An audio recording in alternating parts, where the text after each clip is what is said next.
ดคือว่าคือเมื่อคืออยู่คือขังคือให้อดเย็นกันมากันจอมลุ่มลากันหักหอมเปิดมือตาเสอ๋อหักมือมาในบนเรืออาสาคือสีคือหำคือตึดคือจันคือเฮามือหูเฮาปอป้องใจต่างโจมต่างเสือต่างยุ่งโคกันมือตาเสอ๋อและเต้มือเฮ็ดเก่งหักเก่ามาคือลาดีตึกลองมือผ่านมาลองมือจังยืดเตียงหัวใจวายลืมสุดท้ายอกเจ็บไหลนอนทอนกว่าหูเจอบ่ไหลเย็นเป็นเล็กมากหินมือต้องไว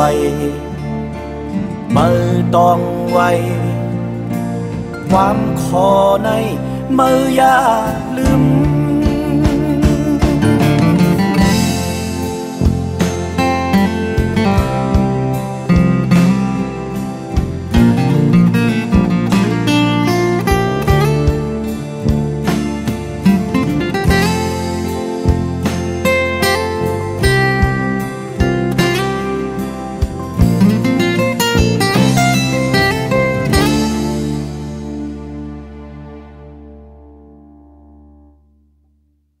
คือลัดคือว่า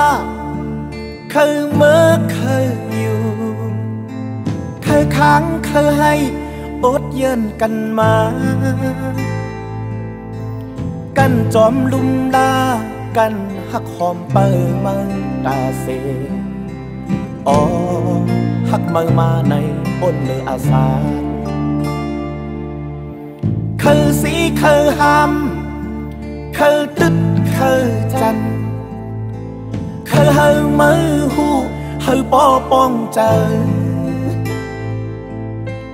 ต่างโจมต่างเสือ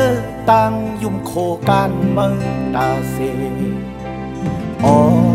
และเต้มือให้เก่งหักเก่ามาคือลาดีตึกลองมือผ่านมาลองมือจังยืดเตียงหัวใจ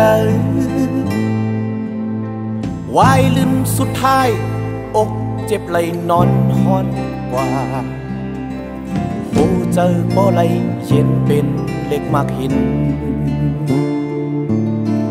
มือต้องไวมือต้องไวความคอในมืออย่าลืม